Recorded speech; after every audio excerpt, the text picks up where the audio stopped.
Nananawagan ng tulong ang pamilya ng isang sanggol na ipinanganak na may sakit sa atay sa Negros Occidental. Sa loob kasi ng 4 na buwan, hindi na tumitigil ang kanyang pagmamanas. Para bigyan ng mukhang balita, Mobile Journal, Yeda Pascual.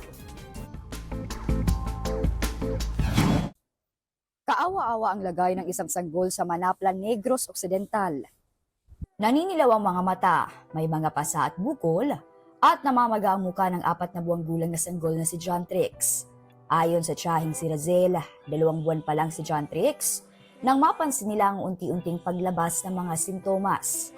Ang sabi ng doktor, meron siyang pneumonia at problema sa atay na nakuha mula pa noong siya'y ipinanganak. Yung dugo niya may diferensya dito.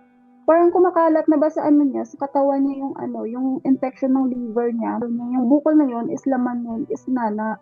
Sabi ng doktor sa akin, pag umabot sa utak ko, mawawala talaga yung bata. Magsasaka ang ama ni John Trix at hindi nito kayang tustusan ang gamutan ng sanggol. Kaya inako na ni Razel ang responsibilidad na maipagamot si John Trix. Pero ang halaga niyan, aabot sa 300,000 piso.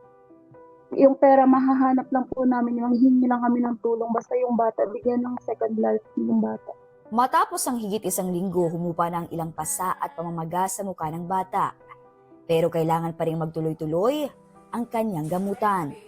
Kahit sa financial tulong lang po, kasi may pa kami, waiting pa po kami sa waiting bill namin sa sa total bill namin sa hospital para sa bata. Kami po ay nanawagan, kahit kunting tulong lang, ay malaking tulong na po yun sa amin para makapagbayad kami ng bill sa hospital.